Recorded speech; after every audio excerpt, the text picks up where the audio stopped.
वंशी विभूषित करा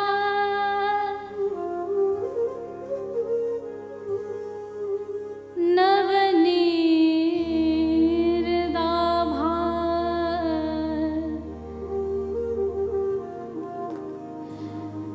पीतांबरा दरुणबिं फला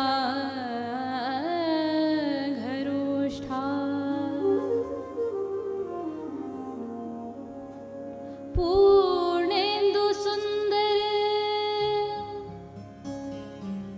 मुखादरविंद नेत्रा कृष्णात्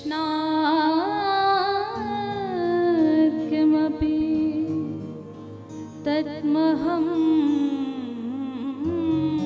न जाने। बोली वृंदावन बिहारी लाल की। आइए आज हम सब इस परांगण में इस दिव्य भक्ति ज्ञान यज्ञ में गोता लगाएं। अधिकतर जब हम गंगा जी में गोता लगाने जाते हैं ना, तो क्या होता है, रोक दिया जाता है, आगे मत जाना, डूब जाओगे। पर यह भागवत की भागीरथी ऐसी है, इसमें जितना आगे जाओगे उतना तर जाओगे, डूबोगे नहीं, अपितु तर जाओगे। इसीलिए इसमें कहा जितना आगे जाना चाहो जाओ, रुको मत। गंगा जी में जाने से रुक जाओ, एक चेन को पकड़ करके गोता लगा लो, उससे आगे मत जाओ। पर इसमें जितना आगे जाओ उतना अच्छा है। तो आज हम इसी भगीरथी में गोता लगाने जा रहे हैं। और जब किसी तीर्थ स्थल पर जाते हैं, हमारे यहाँ से कई बसें जाती हैं। कितनी माताएं गई हैं? हाथ उठाइए प्रेम से। अब कितनी नहीं गई हैं वो उठाइए। कोई बात नहीं, अब 7 दिन हम यहीं पर तीर्थ स्थल बनाएंगे। सभी यहाँ पर तीर्थ स्थल पर आनंद से गोता लगाइए। तो जब बस में जाते हैं तो क्या होता है, अरे महाराज थोड़ा ढोलक वोलक ले चलो, कीर्तन करते हुए जाएंगे ना। तो अभी एकदम से तो जा नहीं रहे, हम भी बस में बैठे हैं महाराज, तो थोड़ा संकीर्तन ही हो जाए। और संकीर्तन करते करते कब इस यात्रा में प्रविष्ट हो जाएंगे पता ही नहीं चलेगा। ऐसी दिव्य कथा। सच्चिदानंद रूपाय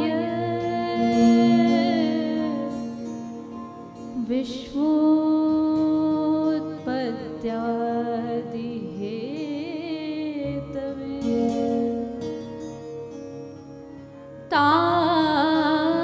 तापत्रय विनाशाय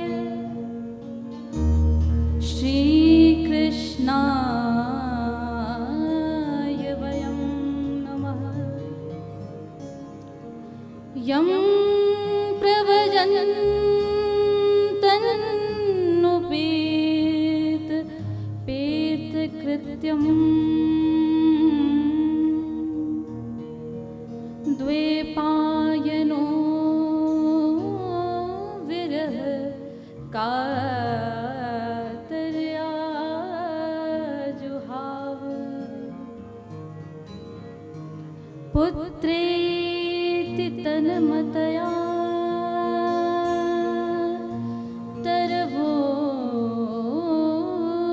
तरवोभिनेदुस्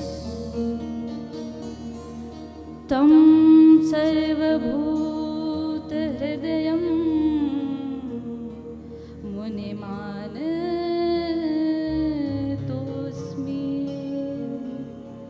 मुनिमानतोऽस्मि।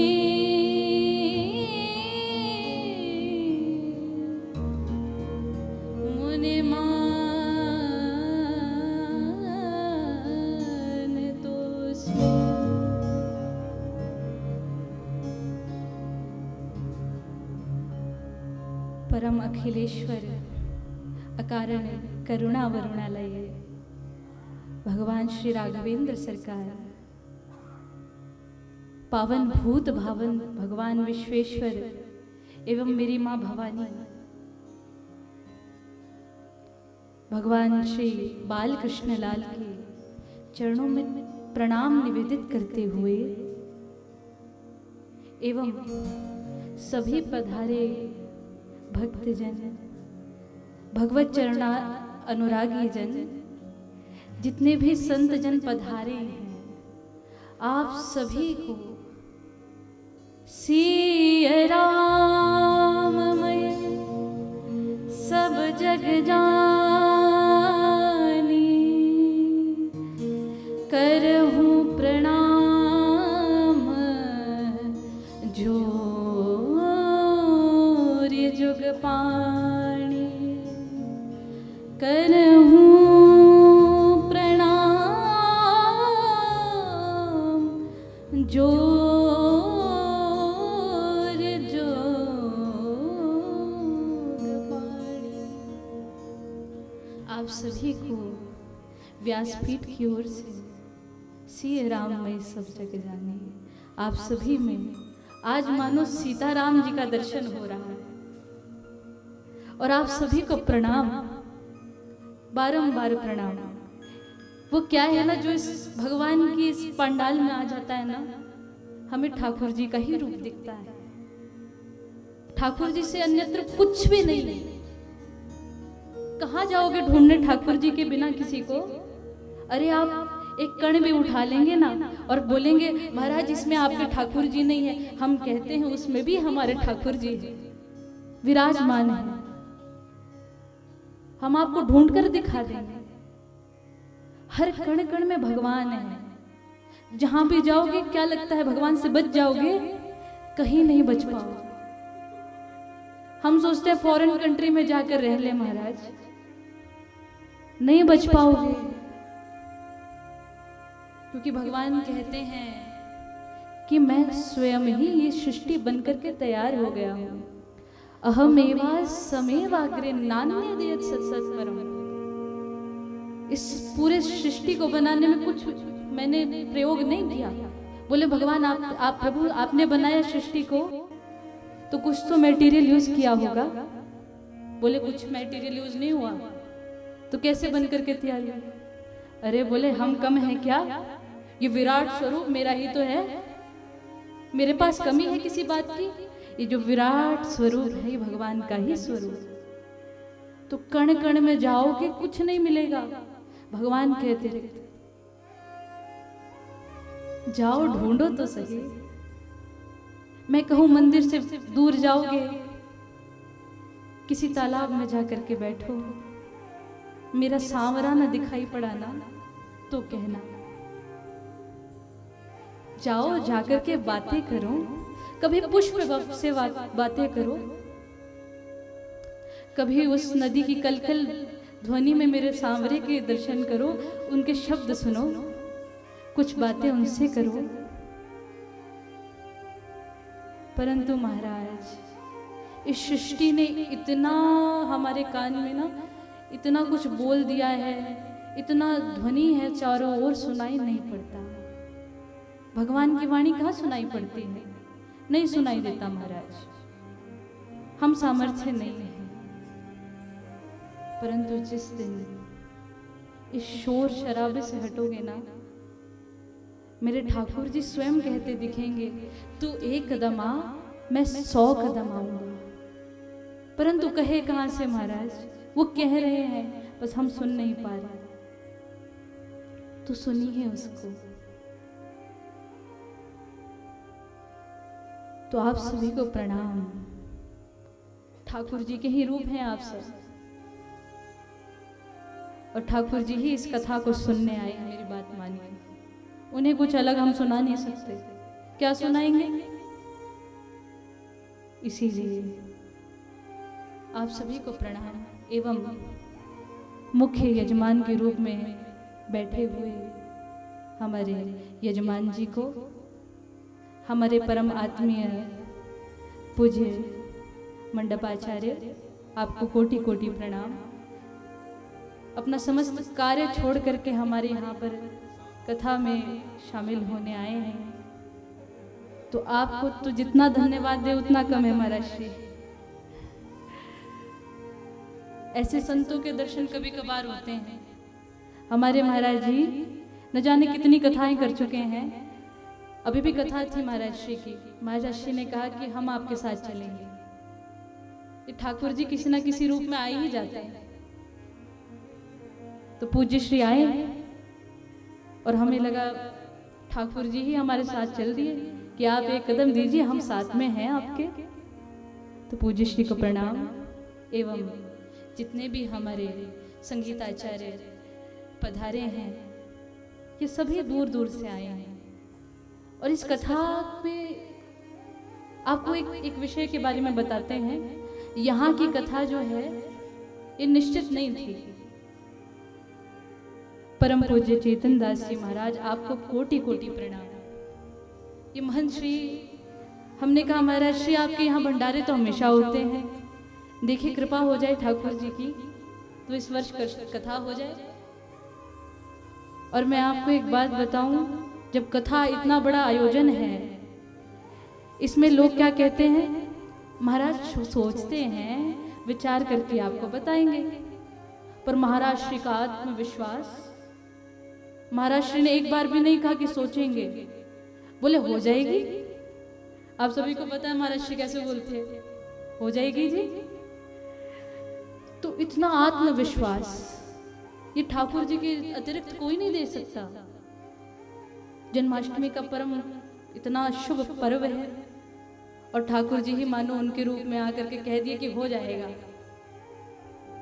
तो हमने कहा कि महाराज अब जन्माष्टमी है, बधाई ले लेकर ही चतुर्थ दिवस में इस जन्माष्टमी को हम मनाएंगे।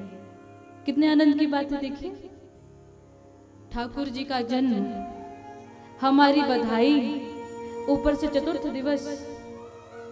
बताइए इतना शुभ मुहूर्त में ये कथा हुई। और महाराज श्री के विषय में हम ज्यादा तो क्या कहें, परंतु आत्मविश्वास जितना भी है इनमें, ये जितनी भी व्यवस्था बन पाई है इन्हीं के कारण बन पाई। इन्होंने एक एक आदमी को चुन चुन करके बुलाया। और आपको बताएं उस दिन कोई आने नहीं वाला था महाराज। हमारे प्रधान जी आ रहे थे और उनके साथ एक महोदय और थे, वो आने वाले थे। हमारे डीसी जी जिनको बोलते हैं, जिनका नाम, वो आने वाले थे। तो हमने कहा कैसे हो पाएगा महाराज, दो लोग आ रहे हैं। बोले हो जाएगा। और शाम होते होते मैं आपको बताऊं, ये 2 नहीं 5-6 लोग यहाँ पर एकत्रित थे और सभी ने कहा कि हम आपकी कथा करवाएंगे। ठाकुर जी की ये परम रसमयी कथा करवाएंगे, ठाकुर जी की ही एक कृपा है। ताली बजा दीजिए। जब ऐसी बात हो ना तो ताली बजा दिया कीजिए, क्योंकि हम अपना गुणगान तो गाएंगे नहीं, निज कथा कहने तो आए नहीं। ठाकुर जी के गुण हैं, जितनी तालियां मारेंगे। एक तो ब्लड प्रेशर की जिसको प्रॉब्लम है, कितने कितने हमारे यहाँ से पॉइंट जब जाएंगे देखिए इन 7 दिन में। तो जब भी ऐसी बात हो, भगवान की बात हो, चर्चा हो, तो ताली बजा दिया कीजिए। मेरी बात मानिए। तो ये परम गूढ़ ज्ञान है, गूढ़ ज्ञान है। हम इसे कथा मान रहे, कथा मत मानिए। बोले महाराज कथा न माने तो क्या है, आप कथा ही तो सुना रहे 7 दिन, और क्या कर रहे। इस कथा में जो परम ज्ञान है उसे समेट करके जाइए। और मेरा इस व्यासपीठ से आप सभी को यही प्रयास रहेगा कि आपको कथा के निष्कर्ष के विषय में बताऊं, जो भी कथा का निष्कर्ष है। तो महाराज आज हम इस दिव्य ज्ञान गंगा में गोता लगाएं। समय भी कम है, सभी थक भी गए हैं क्योंकि कलश यात्रा हुई। सभी थक गए हैं, बैठे थे कितनी देर से, परंतु ये भगवान कहाँ से बल लाता है कि हम बैठे रहते हैं महाराज, पता ही नहीं चलता। इसीलिए आइए इस श्रीमद् भागवत कथा में प्रवेश करें। सबसे पहले श्री कृष्णाय वयं नमः। ठाकुर जी को प्रणाम कर रहे हैं। अच्छा महाराज, नाम बता दिया अपने भगवान का, ये नहीं बताया क्या करता है। बोले महाराज बताएंगे, नहीं अभी बताओ हमें, और उससे भी पहले ये बताओ दिखता कैसा है। तो कह दिया सच्चिदानंद रूपाय विश्वोत्पत्त्यादि हेतवे तापत्रय विनाशाय श्री कृष्णाय वयं नमः। कैसा दिखता है महाराज? सच्चिदानंद रूपाय, सच्चित आनंद, ये भगवान का रूप है। सत घन चित घन आनंद घन रूप है। घन समझते हैं आप? घनीभूत अर्थात ऐसी वस्तु जिसमें कुछ और प्रवेश ही नहीं कर सकता। मेरे प्रभु आनंद रूप है। यदि आनंद के अतिरिक्त कुछ प्रवेश करना भी चाहे तो हो ही नहीं पाएगा महाराज। कहाँ से जाए? जगह ही नहीं है। हम तो एकदम हाउसफुल है, आनंद से भरे हैं। ये हम सांसारिक वस्तुओं में कहते हैं ना कि महाराज आनंद आ गया, भोजन करके क्या कहते हैं? आनंद आ गया महाराज। यह आनंद नहीं है। आनंद के बाद जो पेट खराब हुआ उसका क्या? वो आनंद हुआ क्या? अभी आनंद आया और थोड़ी देर बाद बीमार पड़ गए। इसीलिए जो वस्तु नष्ट हो जाए उसे आनंद नहीं कहते हैं। आनंद किसे कहते हैं? जो सर्वभूतों में रहे, कभी नष्ट ना हो तो कभी खत्म ही ना हो। तो भगवान ऐसे जिसमें कभी खत्म ही नहीं होगा, आनंद आता ही रहेगा। कुंती बुआ ने कहा प्रभु हमें तो दुख दे दीजिए, कुछ नहीं चाहिए। जब जब दुख आता है आप हमारे पास रहते। अच्छा मांगा पर दे थोड़ी ना दिया। जब है ही नहीं तो कहां से दे बुआ? अब जब है ही नहीं कोई वस्तु पास में और आपसे वही मांग ले भैया पैसा दे दो, पैसा है नहीं, क्या देंगे आप? तो भगवान के पास आनंद के अतिरिक्त कुछ है ही नहीं।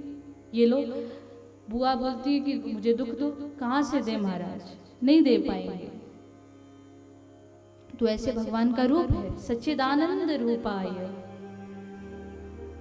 अच्छा महाराज आपका भगवान काम क्या करता है? बोले हमारे भगवान तापत्रय विनाशाय, 3 तापों का नाश करता है। बोले और कुछ काम नहीं करता? बोले नहीं करता, परंतु ये जो काम है ये सबसे बड़े काम है। आज के समय में ताप अर्थात दुख, 3 तापों का नाश करता है, दैहिक, दैविक और भौतिक। दैहिक कौन से ताप है? महाराज आज तो सिर में दर्द है, ये दैहिक है। महाराज आज तो हॉस्पिटल जाना पड़ा और क्या बताएं रिपोर्ट्स भी ठीक नहीं आई, ये दैहिक ताप। अच्छा तो इससे मुक्त कर देगा आपका भगवान? बोले हाँ बिल्कुल। बोले कैसे? आप तो इतने बड़े भक्त हैं फिर भी कुछ ना कुछ अनायास बना ही रहता है। बोले हमारे शरीर में अनायास कुछ ना कुछ बना रहता है, पर ये जो मन है ना इसकी गति इतनी अच्छी है कि थोड़े मोटे दुख हमें घेरते होंगे, परंतु बड़े बड़े दुख नहीं, जैसे मानसिक दुख। ये हम महाराज हमेशा भगवान का कीर्तन करते रहते हैं, श्री कृष्ण गोविंद हरे मुरारी। तो ऐसा कभी कोई दुख घेरा ही नहीं हमें। बोले ठीक है। दैहिक, भौतिक। भौतिक क्या है? महाराज इसने हमें ये कह दिया। आज हम उसके पड़ोसी के घर गए और उसने हमें क्या कहा? बोले महाराज आपके घर में सब कुछ ठीक है पर आपका बेटा ठीक नहीं है, वो थोड़ा बिगड़ा हुआ है। सब ठीक है, ऐसा कोई बात नहीं है, पर थोड़ा सा बिगड़ा हुआ है, जाकर के घर उसको सुधार दीजिएगा। तो घर आकर के वही दुख सताने लगा रहे महाराज। ऐसे कह रहे थे कि हम तो ठीक हैं, पर वो जो ठीक है उस पर ध्यान नहीं गया, उस पे गया जो उन्होंने कहा कि बिगड़ गया आपका बेटा। तो घर आके वो चिंता सताने लगी। तो ये भौतिक दुख है जो लोग देते ही रहते हैं। आप छोटे बच्चे से भी पूछेंगे ना, एकदम छोटा, उनसे भी पूछेंगे कि क्या दुख है भैया, अरे क्या बोले मम्मी बड़ी मारती है हमें, क्या बोले चॉकलेट खा रहा था कल मैं और ऐसा मारा मुझे मम्मी ने कि क्या बताएं, हमारी मैया ऐसी है कि हर बात में मारने लगती है। थोड़े बड़े हो गए, क्या दुख हुआ, अरे महाराज हम कहते हैं मम्मी फोन ला दो, मैया फोन ला दो, हमको लाते ही नहीं है भैया। इतनी बार कह दिया हमारे स्कूल में सबके पास है, ठीक है लाके दे दिया, ये भी दुख है। थोड़े और बड़े हुए तो किसका, लड़की का दुख होने लगा, लड़के का दुख होने लगा। महाराज क्या बोले, अपने दोस्तों से जाके कहेंगे, माता पिता से नहीं, अरे हमें ना वो लड़की बड़ी प्रिय है, वो लड़का बड़े प्रिय है, हमें काश मिल जाए, परंतु मिलेगा थोड़ी ना। वो भी किसी को बोल रहा होगा कि ये बड़ा प्रिय है मुझे मिल जाए, मिलेगा थोड़ी ना, नहीं मिलता है, ये भी दुख है। थोड़े बड़े हुए, महाराज विवाह तो हो गया पर ये मेरा सिर ऐसा खाती है ना, मतलब बोलती रहती है 24 घंटे, चुप ही नहीं होती। अभी जो इतनी प्रिय लग रही थी महाराज इससे बात हो जाए, अब उसकी बातें चुभने लगी। ये लौकिक व्यवहार, ये प्रेम नहीं है। प्रेम जानना हो ना तो 5वें दिवस में, पंचम दिवस में प्रेम की ही चर्चा है, पर वो लौकिक प्रेम नहीं है कि हमारी इससे बात हो जाए उससे बात हो जाए, नहीं, वो परम लौकिक नहीं है, वो परम दृश्य प्रेम है, वो परम अलौकिक प्रेम है। उस प्रेम के विषय में तो पराकाष्ठा ही नहीं के बोल पाए, परंतु कुछ शब्द अगर ठाकुर जी की कृपा हुई तो रास पंचाध्यायी में आपको प्रेम के विषय में अवश्य बताएंगे। और मेरा निवेदन रहेगा कि उस समय आप अपने बच्चों को अवश्य लें, क्योंकि इसी चीज से ग्रसित रहते हैं। महाराज हम भी इस आयु में ही हैं, अभी हम भी कॉलेज जाते थे, अब हम कथा प्रारंभ कर दिया तो ठाकुर जी ने इन लौकिक व्यवहारों से हटा दिया, हम प्राइवेट पढ़ना शुरू हुए। अब एक बार पेपर होता है महाराज और बढ़िया डिग्री आ जाती है, परंतु हम जब कॉलेज जाते थे ना तो इन सभी व्यवहारों से हमारा परिचय हुआ, इन्हीं व्यवहारों में हमारा रहना हुआ। तो मेरा विनम्र निवेदन रहेगा आपसे कि आप पंचम दिवस में अपने बालक बालिका जितने भी आए लेकर आए उनको, क्योंकि इसके विषय में जानना बहुत आवश्यक है।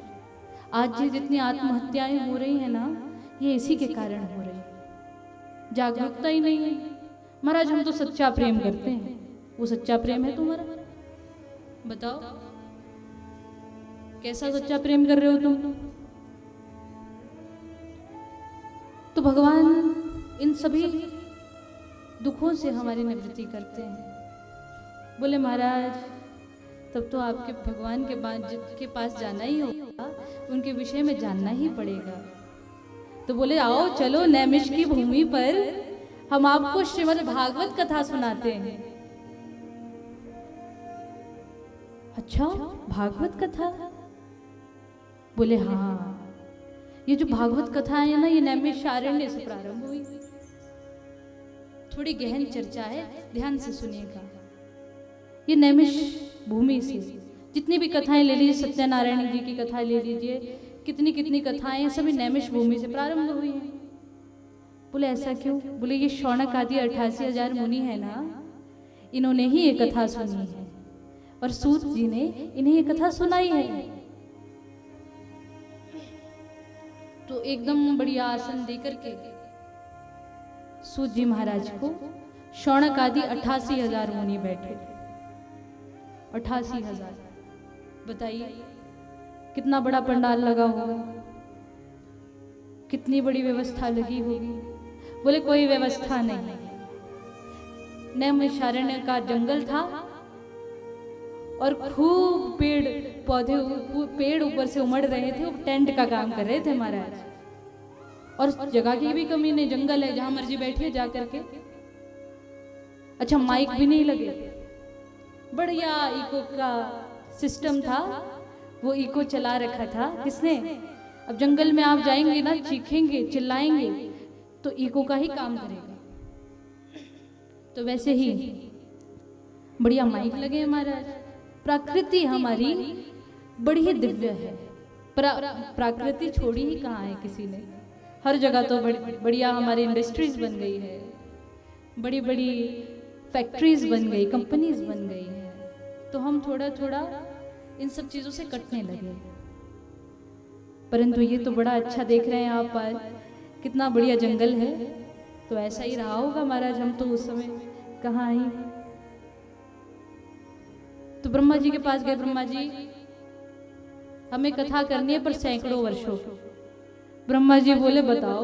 7 दिन की कथा में तो आसपास के लोगों को दिक्कत होने लगती है, अरे हटाइए कथा, और आपको करनी सैकड़ों वर्षों।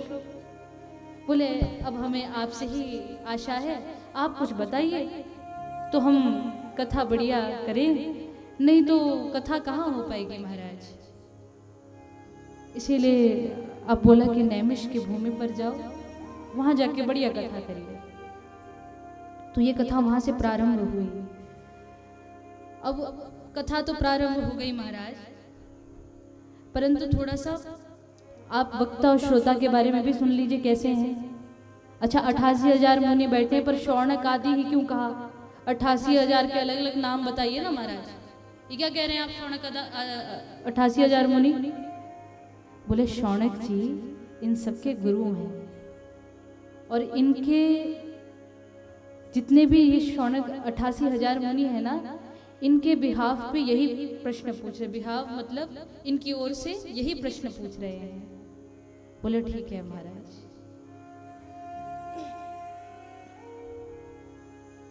तो कैसे हैं? एक बात बताते हैं, वक्ता और श्रोता विचार है इसमें, बड़ी ध्यान से सुनिएगा। कैसे हैं? नैमिषे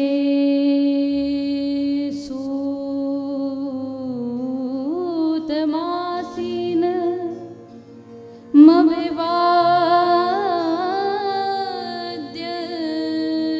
महामतिम कथा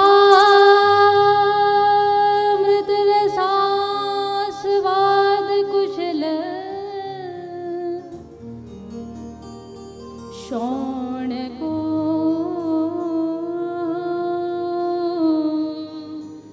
अप्रवीत। कैसे है वक्ता? कैसा हो? महामतिम, बड़ी अच्छी बुद्धि हो महाराज। अब कभी ऐसा हो कि वक्ता बोलते बोलते बोलते बोलते पता ही ना चला और किसी ऐसे भाव में घुस गया कि वापस आ ही ना पाया। कथा क्या कह रहे थे महाराज पता नहीं। होता है कई बार, वक्ता पूछते हैं श्रोताओं से, अच्छा बताओ क्या कह रहे थे हम? अब डूब गए ना महाराज, क्या कह रहे थे? अब न श्रोता को पता न वक्ता को पता महाराज। तो ऐसा भी कभी समय आता है क्योंकि डूब गए। इसीलिए कहा सावधान होकर कथा करिए, कहीं डूब ना जाए। अच्छा, श्रोता जितना मर्जी डूबे, आपको परम ये सुख है, आप जितना मर्जी डूबिए। यदि हम डूब गए महाराज तो कथा कौन कहेगा? महाराज जी की तो समाधि लग गई, अरे उठा के ले जाओ, कथा तो बंद ही हो गई। अच्छा, एक संत थे, वो कथा कह रहे थे, बड़ी दिव्य कथा उन्होंने कहना प्रारंभ किया। और जैसे ही रास पंचाध्यायी में पहुंचे, अब तो महाराज जैसे ही कहा राधा, कहाँ गए पता ही नहीं महाराज का। अरे कथा तो चल रही है, म्यूजिक तो चल रहा है, पर महाराज कहाँ है? बोले महाराज सामने बैठे। बोले बैठे तो है पर गए कहाँ? बोले समाधि में चले गए। और महाराज उस दिन कथा ही नहीं हो पाई। इसीलिए महामतिम, डूबने लगे वापिस आ जाइए। तो आपको परम सुविधा है और आप डूब भी सकते हैं, और जितना डूबे उतना अच्छा। मैंने यही कहा प्रारंभ में, ये ऐसी गंगा है जितना आगे जाओ उतना अच्छा है। तो ये तो बात रही वक्ता की। अब श्रोता कैसे है? कथामृत रसास्वादन कुशलः, कथामृत रसास्वादन करने में कुशल हो, एकदम बढ़िया। ऐसे नहीं महाराज, क्या बातें चल रही हैं आज, कुछ लौकिक व्यवहार की बातें भी कहो हैं महाराज। तो आज श्लोकों पे ही लगे हैं महाराज, हमें तो कुछ अच्छी चटपटी बातें, कुछ चुटकुले सुनाओ। पर महाराज वही बात है ना, कथा रसास्वादन कुशलः। और मेरा पूरा प्रयास रहेगा कि इतने दिनों में आप उस प्रकार से ना कहे कि महाराज कुछ अन्य सुनाइए, कथा में ही ऐसा रस आपको दिलाएंगे, ऐसा परम गति हो जाएगी आपकी कि आप कहेंगे महाराज यही सुनाइए। इसीलिए आपको कथा रसास्वादन कुशलः बनना है, रसास्वादन करने में कुशल होना। अच्छा, आज आपसे हम यही मांगेंगे। वैसे तो सब अंतिम दिवस में मांगते हैं, अंतिम दिवस में भी मांगेंगे, पर आज प्रथम दिवस है, कुछ ना कुछ व्यास जी को भी आप उपहार देंगे कि नहीं देंगे? जोर से बोलिए, देंगे कि नहीं देंगे? तो हम आपसे यही उपहार मांगेंगे कि आपको कथा अच्छे से सुननी है। सुनेंगे ना? और निद्रा देवी आए तो उनसे कहिए मैया घर में बैठेंगे ना तो आइएगा, क्योंकि कई तो महाराज एकदम बढ़िया कथा में क्यों आते हैं, बढ़िया पिलर से सिमट जाएं, आहा, और उसके बाद तो जो समाधि लगी वो घर में भी नहीं लगती। आहा, आज तो आनंद आ गया महाराज, ऐसी समाधि में गए कथा में, महाराज जी क्या कह रहे थे, एक एक बात सुनी, परंतु वो होश ही नहीं रहा, भगवान के चरणों की इतनी स्मरण हो गया, इतनी समाधि लगी, पता ही नहीं चला महाराज। तो एक बार पूछिए जरा कि वो समाधि लगी थी कि निद्रा देवी आ गई थी? अब आवाहन तो सबका हुआ है, निद्रा देवी का भी हुआ है। और सबसे पहले तो मैया आपको एक बात बताऊं, सबसे पहले निद्रा देवी आती है, छैल छबीली छोरी बन के छम छम करती हुई पूरी पंडाल में नाचती है। यही तो काम है माँ का, तो याद रखिएगा। और ये बात प्रतिदिन याद रखिए कि निद्रा देवी ना आ जाए। हमने आपको बात कह दी। तो नैमिष की भूमि है, ऐसी पर पवित्र भूमि है कि तीर्थों में सबसे पहले नैमिष भूमि ही आती है, ऐसी महान भूमि है। आइए, गोस्वामी तुलसीदास जी भी इसी भूमि का बड़ा अच्छा व्याख्या कर रहे हैं। कैसी भूमि है? बोले बहुत बढ़िया भूमि है, कभी जाकर के देखिए। तुलसीदास जी कहते हैं, तीर्थवर नैमिष विख्याता, तीर्थवर नैमिष विख्याता, तीर्थवर नैमिष विख्याता, तीर्थवर नैमिष विख्याता, तीर्थवर नैमिष विख्याता, तीर्थवर नैमिष विख्याता। है कैसा? अति पुनित साधक सिद्धिदाता, पुनीत साधक सिद्धिदाता। यहाँ पर बड़े बड़े साधक सिद्धियां करने बैठते हैं। सिद्धि समझते हैं? जाकर के ठाकुर जी के चरणों में लीन हो जाना। शरीर रहता है, हम अधिकतर कब बोलते हैं कि तो ठाकुर जी के चरणों में लीन हो गए, जब कोई मर जाता है, मृत हो जाता है। परंतु जो जीवित रह करके ठाकुर जी के चरणों में रति कर ले, वो साधक है, वो सिद्धि कर रहा है। तो बड़ी बड़े महात्मा यहाँ पर सिद्धि करते हैं महाराज। अब बढ़िया से कथा सुनाइए हमें। बोले कथा तो सुनाऊंगा, पर सुनना क्या है वो तो बताइए। कितनी कथाएं हैं? राम कथा है, शिव महापुराण है, जितने भी पुराण है सभी गिन लिए। अरे ब्रह्मवैवर्त पुराण है, मत्स्य पुराण है, वराह पुराण है, भागवत पुराण है, क्या सुनेंगे? बोले महाराज कुछ नहीं सुनेंगे, बस आप एक बात बता दीजिए। बोले क्या? जो इन सब का निष्कर्ष बताए। बोले हम कुछ समझे नहीं, अच्छे से बताइए। तो एक श्लोक कह दिया, अज्ञान ध्वांत विध्वंस कोटि सूर्य समप्रभा सूताख्या ही कथा सारम मम कर्ण रसायनम मम कर्ण रसायनम।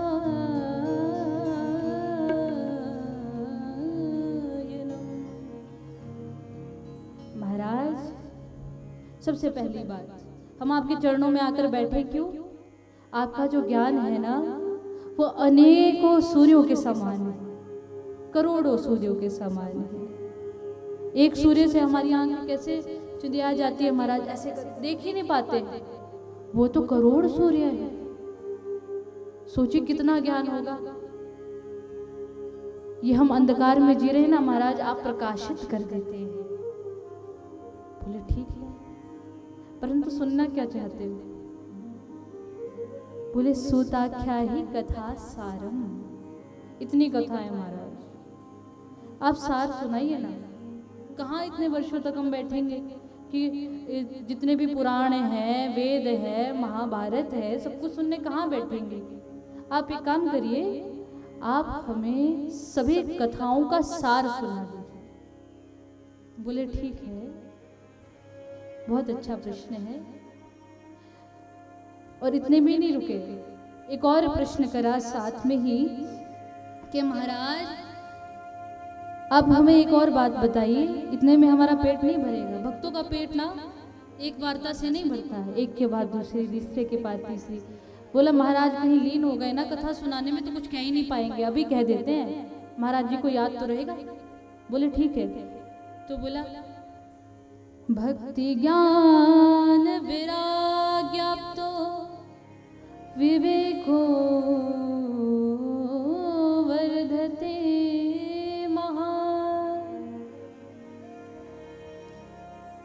माया मोह निरासश्च वैष्णवे क्रियते कथम। सबसे पहली बात महाराज, वैष्णवे क्रियते कथम। ये जो वैष्णव जन है ना महाराज, ये सब भी सांसारिक होते हैं, अत्यधिक सांसारी होते हैं, कई संत बन जाते हैं, परंतु ये संसार में रह करके भी संसार के विषय भोगों को छोड़ करके भगवान के चरणों में अनुरति कैसे करते हैं महाराज? हमसे तो हमारा पप्पू ही नहीं समझता न संभलता, फिर पप्पू को संभाल ले तो पप्पू के पापा नहीं समझते महाराज, बड़ी बड़ी दिक्कत है। तो आप ये बताइए कैसे करते हैं? अच्छा दूसरी बात, माया मोह से तो ये अपना निवारण पा ही ले, परंतु ये घोर कलिकाल है महाराज। आप कथा प्रारंभ करने जा रहे हैं उससे पहले ही आपको चेतावनी दे रहे हैं, ये घोर कलिकाल है। और इस कलिकाल में हम सबकी बुद्धि जो मंद हो गई है, समझ कम आता है महाराज, कथा में नींद आने लगती है महाराज। तो ऐसी कथा सुनाई जिसमें रस भी आए। हम डायरेक्ट कह रहे हैं, वक्त जो श्रोता है ना बोल नहीं पाते महाराज जी कि आप अच्छी कथा सुनाइए जिससे नींद ना आए, पर हम डायरेक्ट बोले महाराज ऐसी कथा सुनाओ जो कलयुग के प्राणियों के लिए ही हो, स्पेशल। बोले ठीक है, और कुछ जानना चाहोगे? हाँ, एक एंड में एक बात लास्ट में कह ही देते हैं महाराज। बोले क्या?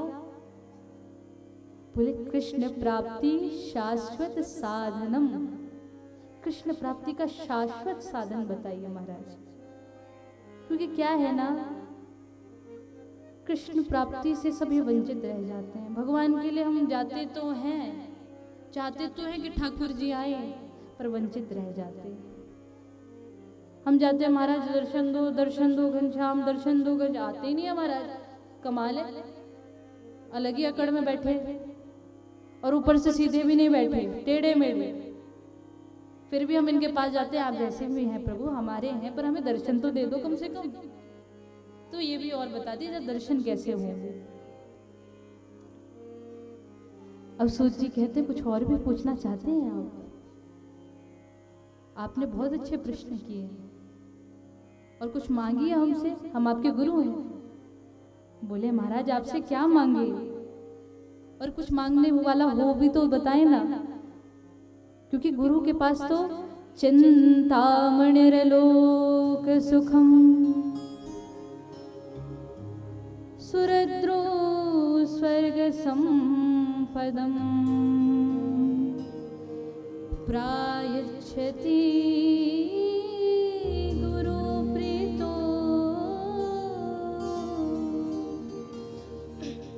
वैकुंठम योगी दुर्लभम। महाराज क्या मांगे आपसे? हमने तो सुना है चिंतामणि लोक सुखम। चिंतामणि के विषय में कौन कौन जानता है यहाँ पर? जानते हैं आप लोग? नहीं जानते? तो हम आपको बता दे रहे हैं। अब इसके बाद आप हमसे चिंतामणि मांगेंगे तो हम दे नहीं पाएंगे, पर चिंतामणि ऐसी मणि है, आप जिस भी वस्तु की चिंता करेंगे आपके सामने होगी। महाराज भोजन मंगवाइए, जितना जो भी मंगवाइए सामने होगा। बोले ठीक है। तो हमने सुना है चिंतामणि लौकिक सुख देती है, लोक सुखम, और सुरद्रुह स्वर्ग संपदम। ये जो सुरद्रुह कल्प वृक्ष है, स्वर्ग में जाएंगे तो ज्यादा से ज्यादा यहाँ पर क्या भोग विलास की वस्तुएं मांग लेंगे, और क्या करेंगे? खूब भोग होगा, खाएंगे पिएंगे सोएंगे यहाँ स्वर्ग में, इससे ज्यादा क्या मिलेगा? परंतु महाराज हमने सुना है प्रायच्छति गुरु प्रीतो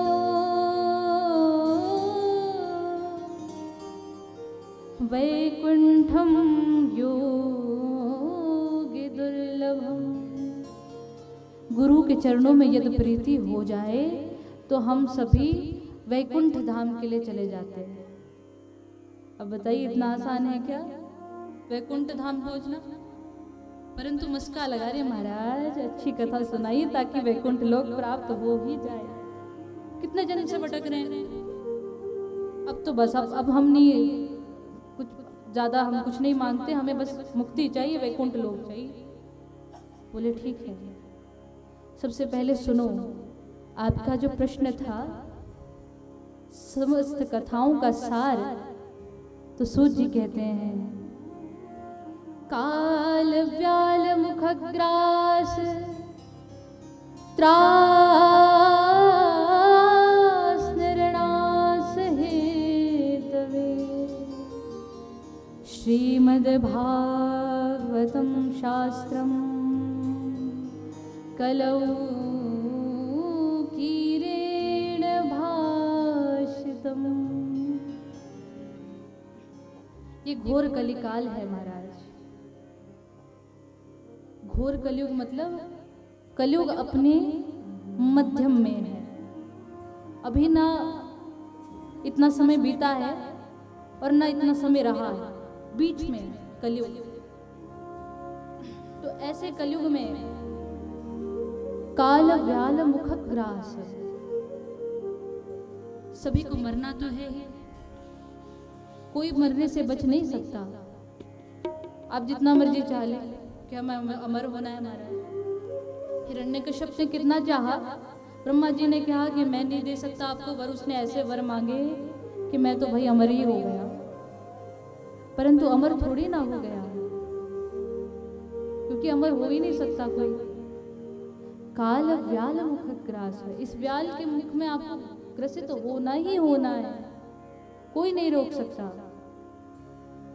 तो महाराज फिर ऐसा साधन बताइए कि इसके भय से हम मुक्त हो जाए। ये जितने भी लोग हैं ना, हम एक बात से डरते हैं, मरने से। अभी हम भले ही ऐसी बातें कर ले कि मैं तो मर जाऊंगी या मैं मर जाऊंगा तब तुम्हें अच्छा लगेगा, क्योंकि अभी पता है मृत्यु आई नहीं। अरे जाकर के उससे पूछेगा जो अपने मृत्यु की अंतिम शैया पर सोया है, उनसे पूछो क्यों बाबा अभी जीना है, 80 वर्ष की आयु है, 20 साल और बढ़ाए क्या आपकी आयु? वो कांपेगा, महाराज बढ़ा दीजिए ना, क्योंकि चाहिए। हम यंग हैं, युवावस्था में है, तो सोचते हैं कि ठीक है कोई बात नहीं, मृत्यु आ भी गई तो क्या हो गया, तो बड़ा डायलॉग मार देते हैं कि अरे हम जब मर जाएंगे ना तब तुम्हें पता चलेगा, ऐसे तुम्हें नहीं पता चलता। परंतु इस भय से जो मुक्ति पा ले वो परम भागवती गति है।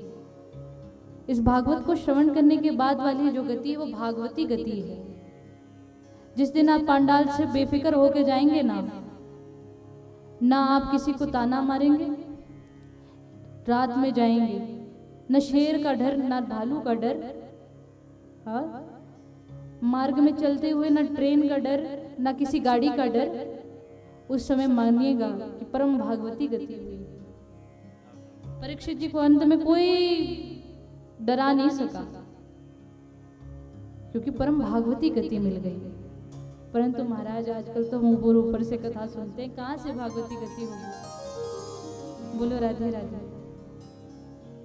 अरे जोर से बोलो ना, कितना सुंदर लगता है जब आप जोर से बोलते हैं। मेरी माँ का नाम आप जब जोर से लेते हैं ना तो बच्चा तो प्रसन्न होता ही है, परंतु आप भी बच्चे हैं माँ के, जोर से लिया कीजिए। अरे हमारी माँ का नाम है जानकी मैया, राधा रानी, माँ भवानी। जब इनके नाम लिए जाए ना तो जोर से लगाया करिए जयकारा। ठाकुर जी के जयकारे में कम आवाज रह जाए कोई बात नहीं, माँ के लिए कोई कॉम्प्रोमाइज नहीं होगा यहाँ पर, तो जोर से लगाई बरसाने वाली। तो जितना जोर से हो सके बरसाने वाली का जयकारा लगाना है। जब जब भी हम कहेंगे बोलो राधे राधे तो जोर से कहना राधे राधे। हम आपको नियम बता रहे हैं, क्योंकि जब आप किसी कक्षा में बैठते हैं ना तो पहले प्रोफेसर यही बताता है क्या करना है, कैसे करना है। 7 दिन हम रहने वाले, तो क्या करना है यही बताएंगे, जिससे हमें भी प्रसन्नता हो, आपको भी आनंद आए। तो काल के ग्रसित सबको होना है, कोई काल व्याल से बच नहीं सकता। इसीलिए इस परम भागवत को सुनना पड़ेगा। और जैसे हम आपको महात्म्य सुना रहे हैं उसी प्रकार सूत जी भी सुना रहे हैं। अच्छा, आपको एक बड़ी कथा सुनाते हैं। बोले सुनाइए महाराज। तो ये भागवत के महात्म्य है जो सुखदेव जी ने सुनाया। बोले एक बार जितने देवता है ना ये अपना काम बनाने में बड़े कुशल है। परीक्षित जी कथा सुन रहे थे और हमारे सुखदेव जी कथा सुना रहे थे, और जा करके ऐसा प्रणाम किया सुखदेव जी के चरणों में कि सुखदेव जी भी याद रखते होंगे, हटाए ही नहीं जा रहे थे। महाराज हटिए, अरे नहीं नहीं महाराज इतने समय बाद मिले हैं, आपके चरणों को थोड़ी ना छोड़ेंगे। सुखदेव जी समझ गए ये अपने काम को बनाने आए हैं, परंतु हमसे क्या काम बनेगा, हम तो परम अवधूत है। यहाँ परीक्षित को कथा सुना रहे हैं, परंतु आपको पता है देवता कुछ ना कुछ कार्य ढूंढ ही लेते महाराज। अरे बहुत अच्छे से पहले पेश आएंगे। कई लोग भी होते हैं कुछ काम करवाना हो ना, अरे महाराज काफी समय बाद दिखे आप हमको, बहुत समय हो गया था, हमने सोचा मिलाएं। वो भी सोचते हैं कि अरे भैया आज कृपा कैसे होगी कि मिलने आए, तो अंदर अंदर जान रहे होते कि कुछ काम अवश्य होगा। और उतना ही मस्का लगता है, जितना बड़ा काम उतना बड़ा मस्का। महाराज आपको तो दिन रात याद करते थे बताओ, पर आपके दर्शन ही नहीं हो पाते थे। बोले दर्शन हमारे तो यहीं पर होते हैं, पर आपके कई कबार होते, और हमें पता है क्यों होते हैं। अरे महाराज आप भी समझिए, थोड़ा समय जब हम अपने आप से निकाले तो आपके पास ही आते। बोले अच्छा। और जैसे ही मक्खन लग जाए, खुश हो जाए, तो महाराज अच्छा ये काम था कि हमारे डीसी ऑफिस में जाकर के ना आप ये काम करवा दीजिए, देर नहीं लगती है, एक बार वो खुश हो जाए ना तो बस झड़ी लग गई। तो वैसे ही देवतागण जैसे ही प्रसन्न हुए सुखदेव जी के, अरे देवता बुद्धि आ गई देवताओं को, इतने अच्छे से हमें पूछने। तो कहने लगे, देवता एकदम से पूछ लिया, महाराज ये परीक्षित जी कथा सुन रहे थे, हम भी आ गए, परंतु एक बात है। बोले क्या? ये जो परीक्षित है ना इसे उठा दीजिए। बोले क्यों? बोले हम अमृत कलश लेके आए, इसे अमृत पिलाइए, ये अमर हो जाए, कथा हमें सुनाइए। बोले वाह भैया, कथा कोई व्यापार है क्या जो तुम्हें देंगे? और जैसे ये कहा तो महाराज देवता तो मुंह मुरझा गया देवताओं को, परंतु जो सुखदेव जी महाराज हैं वो हंसने लगे। क्व कथा क्व सत्सुधा लोके क्व काच क्व मणिर्महा ब्रह्मरातो विचारेवम् देवांच तदा हासहा। बोले बताओ कैसी बात कर रहे हैं? कथा कोई बेचने आए हैं हम, जो तुम अमृत पिलाओगे और यजमानी बदल दोगे? बोले अब हम यजमान जी से कहें, यजमान जी हमें ना हमारे परम आत्मीय हैं तो उन्होंने थोड़े पैसे दिए हैं, आप एक दिन के लिए उन्हें यजमान बना दीजिए, तो क्या ऐसा हो पाएगा? पंडित जी बोलेंगे, अरे निकलो, क्या कार्य कर रहे हो तुम यहाँ पर? ये कोई क्रय विक्रय है? कथा है, कथा परम भागवती कथा, इसका क्रय विक्रय नहीं होता है। तो बोले ठीक है महाराज। इसीलिए हंसने लगे सुखदेव जी। बोले बताओ, हमें लगा कि ये सुधर गए, ये तो और बिगड़ करके आए। तो देवताओं को भी ये कथा दुर्लभ है, हम सब सुन पा रहे हैं ना महाराज, हमें इसकी अभी जो महानता है ना कद्र नहीं पता। हमारे पास हमारा बेटा बड़ा सा बड़ा आईपीएस बन जाए, परंतु हमें कद्र नहीं पता होगी। परंतु जब बाहर जाएंगे ना, कोई आईपीएस या फिर कोई बड़ा अधिकारी बनकर के टकरा जाएगा, तब समझ आएगी, अरे हमारे घर में वो आईपीएस बना बैठा है, हम उससे को रोज बोलते हैं कि जा करके चाय बना कर ला, तब समझ आएगा। इसीलिए हमें समझ नहीं आता है इस कथा का महत्व। तो इसका महत्व जितना जल्दी समझ ले उतना अच्छा है, और ना समझे तो आप समझ जाइए आप कहाँ हैं। अभी आप बाहर निकले ही नहीं, जब आप बाहर निकलेंगे तब ना पता चलेगा कि हमारे पुत्र की, हमारे घर में जो रह रहे हैं उनकी क्या महानता है। इसीलिए दुर्लभ है देवताओं को भी, तो हमें तो सुननी ही चाहिए महाराज।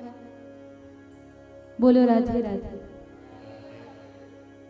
अब आप बताइए, निद्रा देवी आई तो नहीं?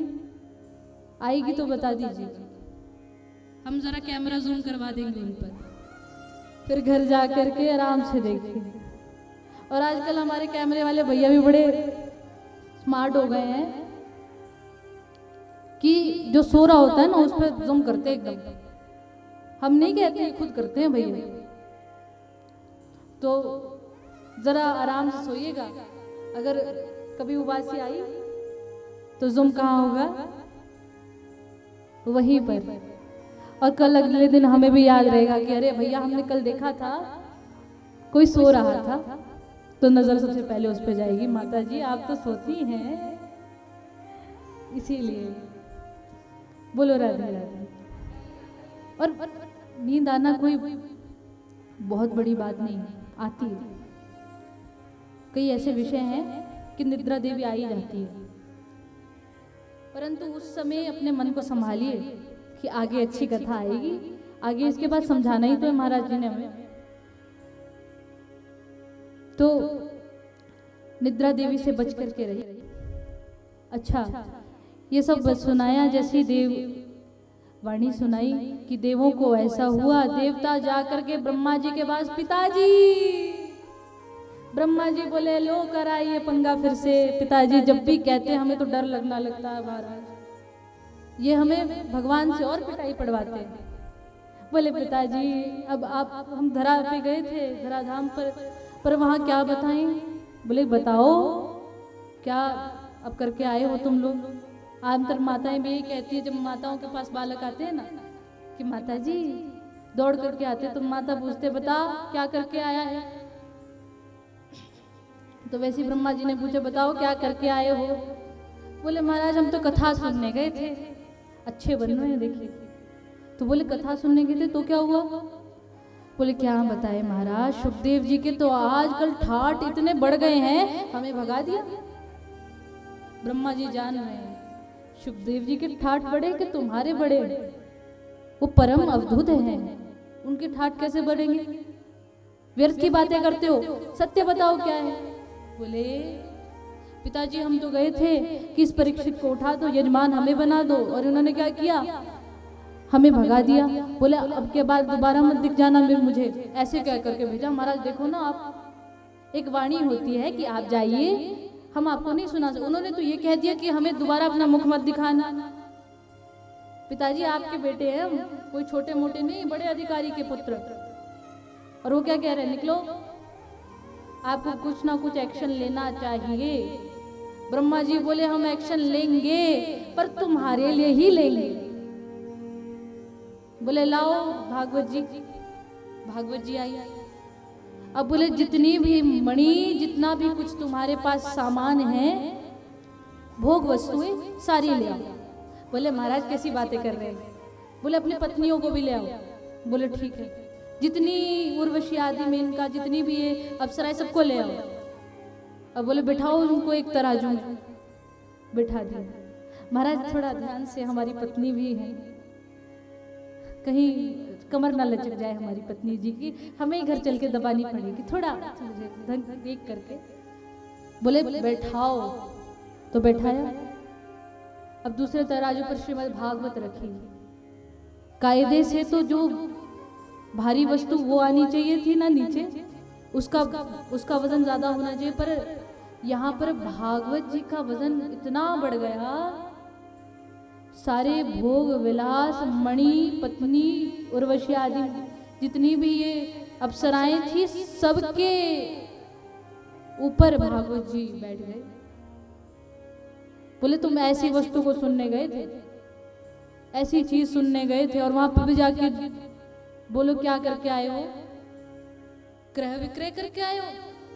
तुम्हारी मूढ़ मति को तो क्या ही कहना। तो डांट करके ब्रह्मा जी ने बताया ये महानता है, ये महत्व है श्रीमद् भागवत का। अच्छा महाराज इतनी ही अच्छी थी आपकी कथा, तो 7 दिन में क्यों ज्यादा लंबी बिठाओ ना। अच्छा यहाँ कौन कौन चाहता है कि कथा लंबी बैठे भागवत जी की। कोई नहीं चाह रहा महाराज, कुछ माताएं चाह रही तो वैसे ही, परंतु उस समय तो ये बात चल रही थी कि महाराज इतनी अच्छी है तो ज्यादा लंबी बैठाइए ना, कम क्यों कर रहे हैं। तो एक इतिहास की बात बताई। बोले आपको अब हम एक इतिहास की बात बताते हैं। एक बार नारद जी घूमते घूमते, अब आपको पता है नारद जी का काम तो घूमना ही है, कभी इधर नहीं इधर जाते हैं, कभी उधर जाते हैं, टिकते नहीं है एक जगह। तो चले गए ब्रह्मांड घूमने की भूधरा पर, और जैसे ही ऊपर के भुवन समाप्त हुए, नीचे के भुवन समाप्त हुए, बीच में धराधाम पर आए।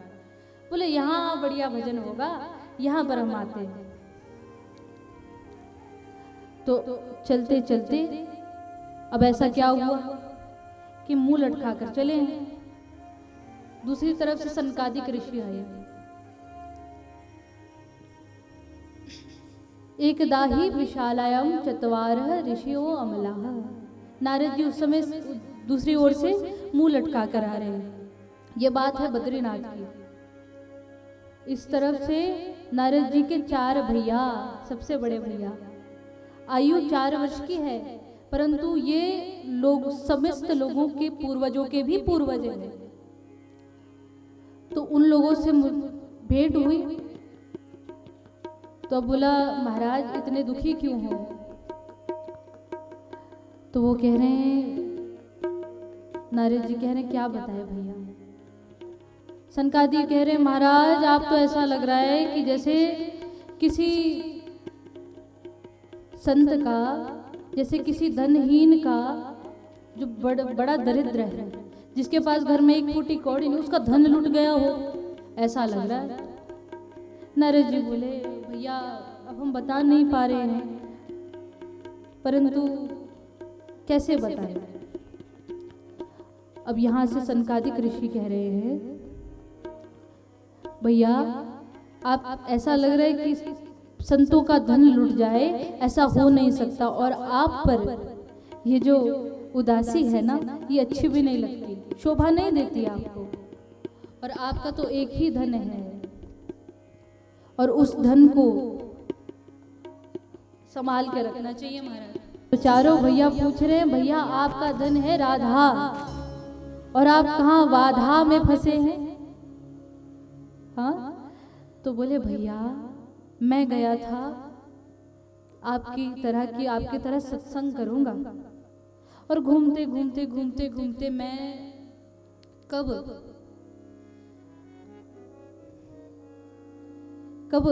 मैं एक जगह पर जाकर के, एक तट पर जाकर के बैठा। बोले तट का नाम क्या था? बोले भैया पता नहीं, तीर्थों में घूम रहा था, तीर्थों में तटों की कमी नहीं। तो एक तट पर जाके बैठा, वहां क्या देखा? सत्यम नास्ति तपः शौचम दया दानम न विद्यते उदर भरिणे जीव वराका कूट भाषण। भैया मैं गया था और जगह जगह पर घूमा, जितने भी तीर्थ है ना सब जगह घूमा, परंतु भैया कहीं शांति नहीं मिली। बोले ऐसा क्या हो गया? भैया जहां भी गया दया नहीं थी, पशुओं को मार रहे थे महाराज। तीर्थ स्थल पे गया था मैं, परंतु जगह जगह जितने भी पशुओं को मारकर खाने वाली दुकानें थी ना, जितने भी कत्ल खाने थे, वो सारे तीर्थों में इतने सारे थे। हमें लगा यहाँ पर हिंसा नहीं होगी। अब मैं गया, मैंने देखा मेरी माँ को भी काटा जा रहा है। बोले माँ? बोले गैया मैया को भी, मेरी गऊ माता को भी मार रहे हैं और बढ़िया बीफ पार्टी कर रहे हैं महाराज। फॉरेन में जाओगे ना, बीफ पार्टी चलती है, बढ़िया गाय को मार करके जो उसका बनता है ना, वो दिया जाता है। और पहले तो फॉरेन में ये परंपरा थी, पर आज यहाँ की यूनिवर्सिटीज में बीफ पार्टीज होती है। बताओ, सनातनी बच्चे, हमारे हिंदू बच्चे अपनी ही माता को काट कर खा रहे हैं। दया नहीं है। दान कहाँ से होगा जब दया ही नहीं है? दान तो तब देंगे ना, तो दान भी नहीं है। दया, दान, शौच,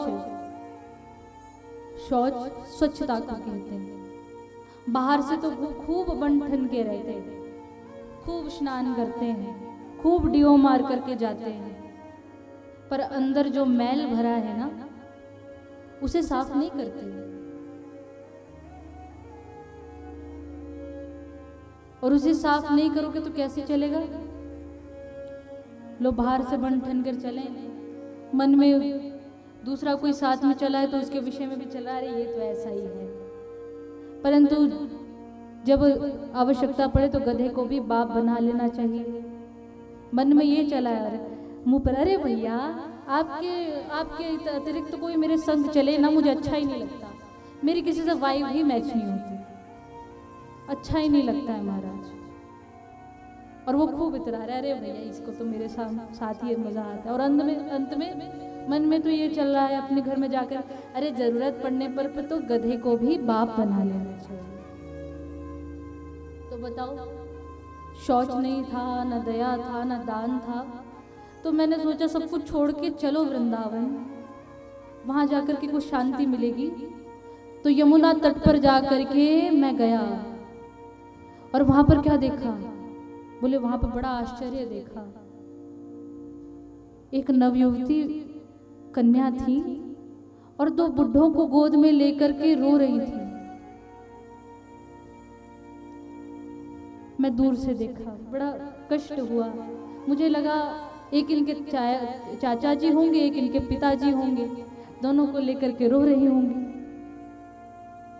तो मैंने भी पूछने का प्रयास नहीं किया, क्योंकि अनायास ही फिर वहां पर इतना वियोग था, मैं पूछता तो और वियोग हो जाता। तो मैं पीछे से जाने लगा, परंतु उन मैया ने मुझे रोका, बाबा रुकिए। तो मैं रुक गया। मैया ने कहा, बाबा आपके तो दर्शन से ही मनुष्यों के समस्त पाप एवं वियोग नष्ट हो जाता है, परंतु मेरे ऊपर भी थोड़ी निगाह डालिए, थोड़ी मेरे ऊपर भी नजर डालिए। बोले क्या हुआ देवी, आप इन दोनों को लेकर के रो क्यों रही हैं?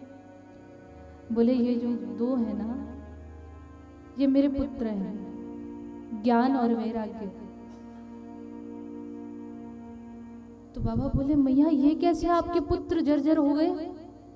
अब आप उस माँ की उस व्यथा को देखिएगा कि जब उसके दो पुत्र न रहे हों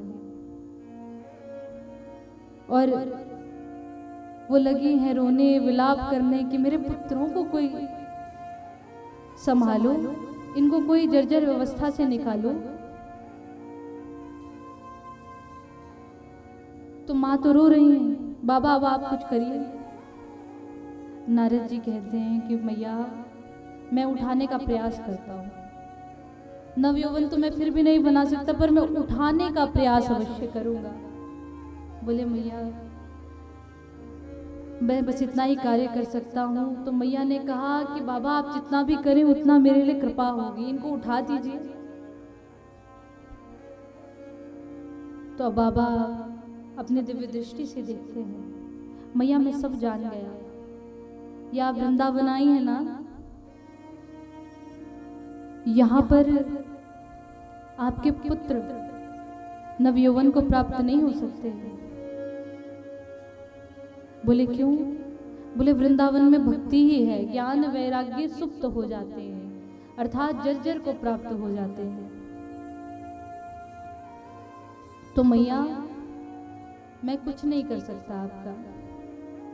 बोले बाबा ऐसा ना करो, कुछ तो करो। बोले ठीक है मैं उपाय करता हूं।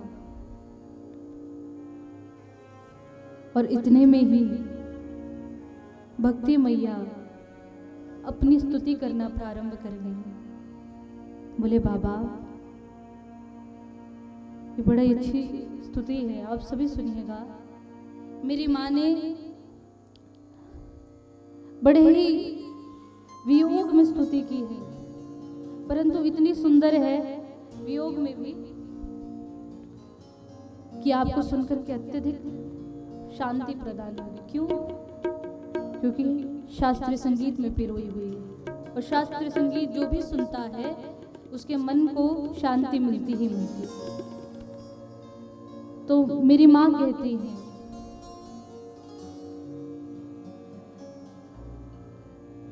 जयति जगति माया यस्य काया धवस्ते, जयति जगति माया यस्य काया धवस्ते, वचन वर्गनमेकं केवलं चाकलय्य, वचन वचनमेकं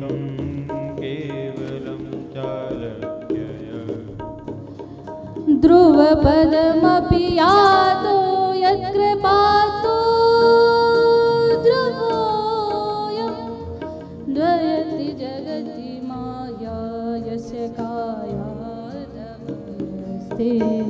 जयति जगति माया यस्य कायादवस्ते जयति जगति माया यस्य कायादवस्ते जयति जगति माया यस्य कायादवस्ते वचन रचनमेकं केवलं चाकले वचन रचनमेकं केवलं चालक्ये ध्रुवपदमपि यातो यत्कृपातो ध्रुवोऽयं ध्रुवपद याति यातो न कृपातो ध्रुवोऽयं वचन रचनमेकं केवलं वचन रचनमेकं केवलं चालक्ये केवलं जयति जगति माया जयति जगति माया जयति जगति माया।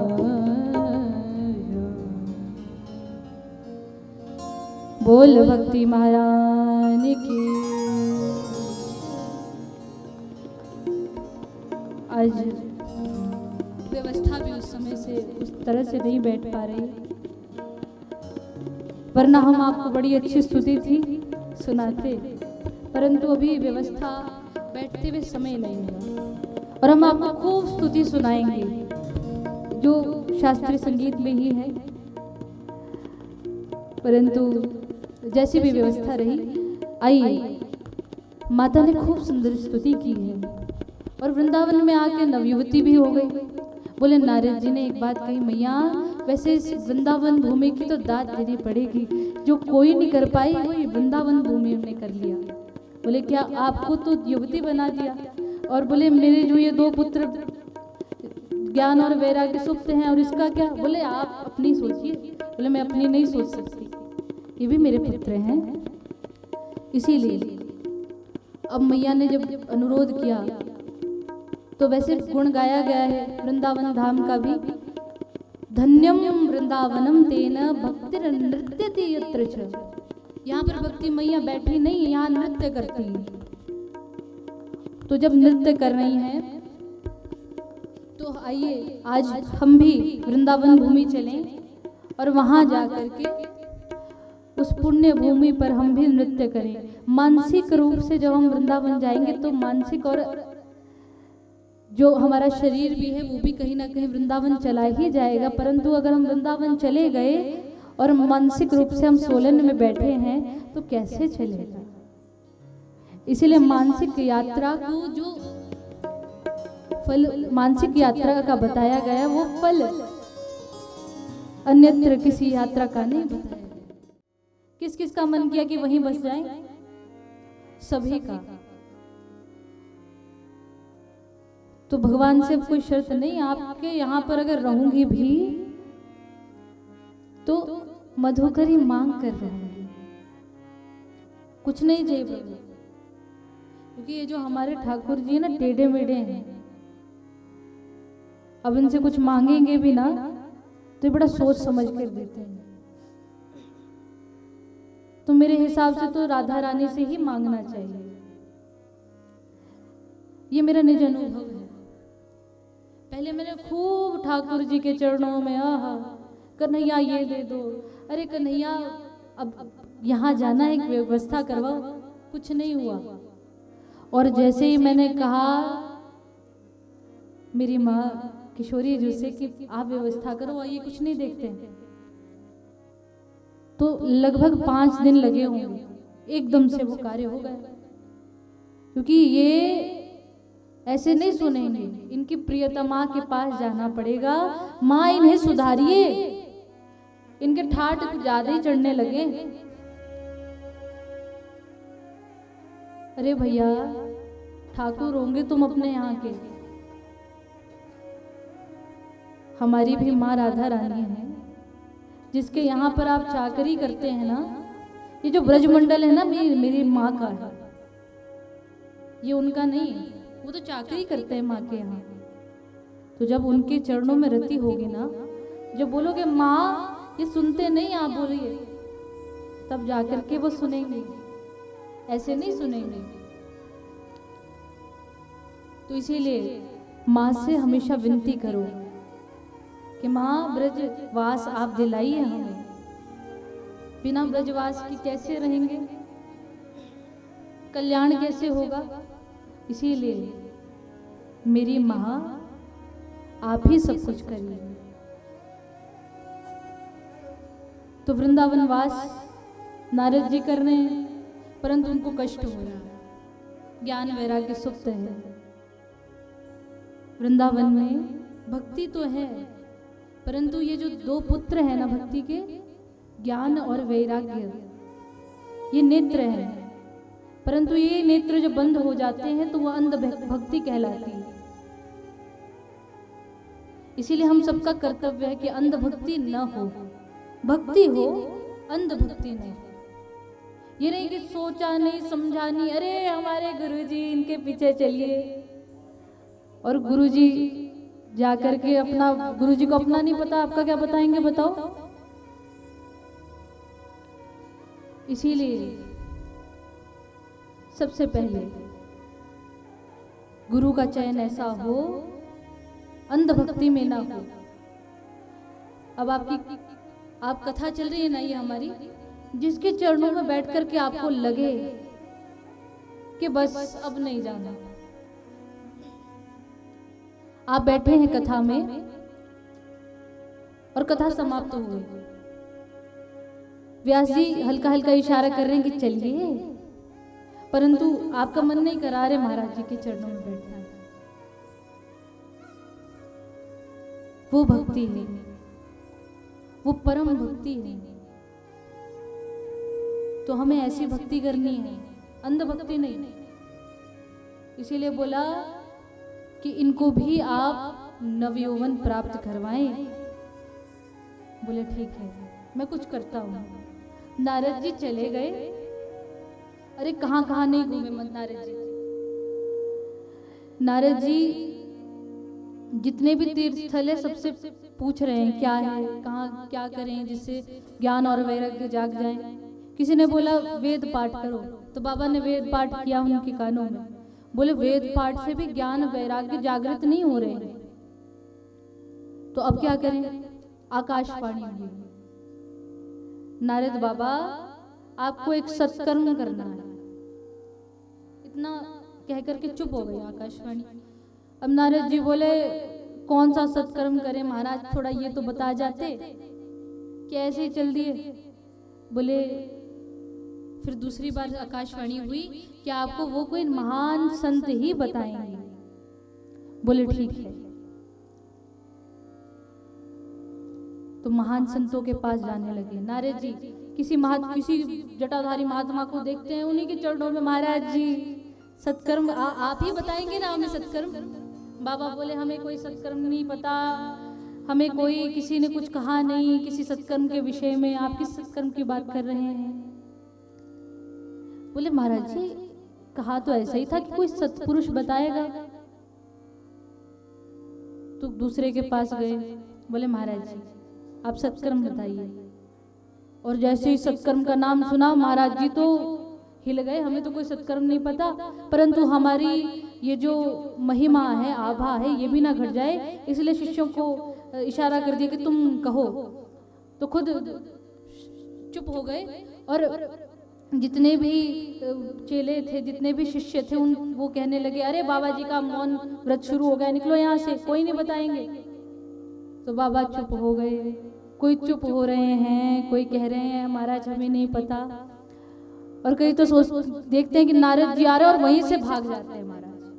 अरे निकलो निकलो नारद जी आ रहे हैं, अभी पूछेंगे सत्कर्म क्या है। अब परेशान हो के नारद जी बोले कि अब मुझसे कुछ नहीं हो रहा, मैं जा रहा हूँ बद्री विशाल, और यहीं पे भैया आप मुझे मिल गए। तो अब तो मैं आपकी ही चरणों में हूँ, आपकी ही शरणों में हूँ, आप ही मुझे बताइए कि क्या करना है।